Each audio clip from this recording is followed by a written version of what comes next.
Hello?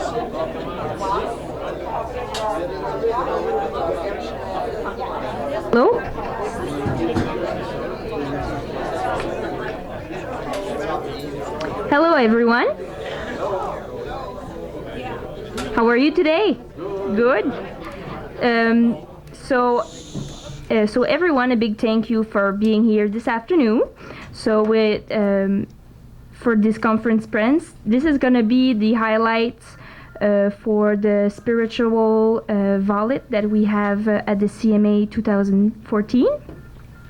And we have good news today. So before we are beginning, we would like to acknowledge the presence of some people here. From Lynn Terkalin, she is the assistant of Mr. Bernard Valco.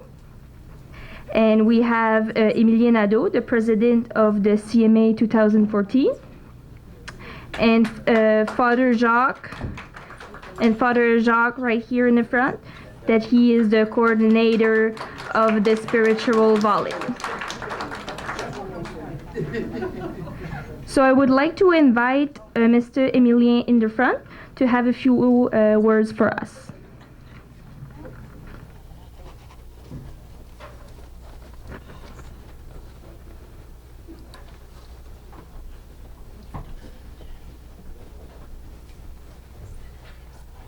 Donc, bonjour tout le monde. Pour faire changement, je vais vous faire ça en français. Le mari de Laurine, votre coordonnatrice, est en train d'apprendre le français. Et il m'a dit que Laurine lui disait de temps en temps que c'était difficile d'apprendre le français pour une tête carrée. Et moi de répondre, c'est difficile pour une tête ronde d'apprendre l'anglais. Donc, ceci dit, très heureux d'être avec vous aujourd'hui, surtout pour l'annonce qui va être faite, qui est tout le volet spirituel du Congrès 2014. Pour les gens du Congrès, c'est un volet qui est important parce que la vie religieuse fait partie intégrante de la vie des Acadiens. Donc, ça fait partie de leur ADN, ça fait partie de leur oxygène.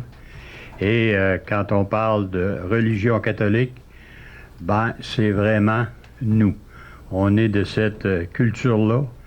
On a ces valeurs-là.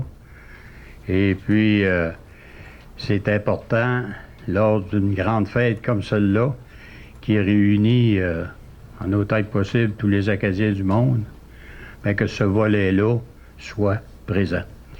Et pour ça, ben, j'aimerais remercier le Père Jacques pour qu'est-ce qu'il fait pour l'ensemble du volet spirituel en tant que tel.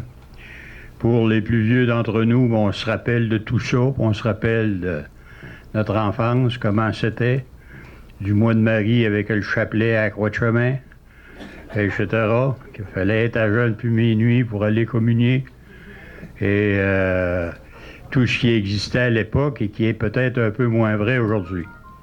Entre autres, à l'époque, on allait dans les confessionnaux, et c'était bien important. Et si je regarde dans mon coin de pays, moi, il y avait le confessionnal pour les femmes, il y avait le confessionnal pour les hommes. Les femmes étaient toujours du côté du curé, puis les hommes étaient du côté du vicaire. Je ne sais pas si ça avait une signification, si les péchés étaient plus graves du côté des femmes, en tout cas. Mais... Donc, comme dit le Père Jacques, le curé était plus curieux, puis il connaissait toutes les adresses, les bonnes adresses dans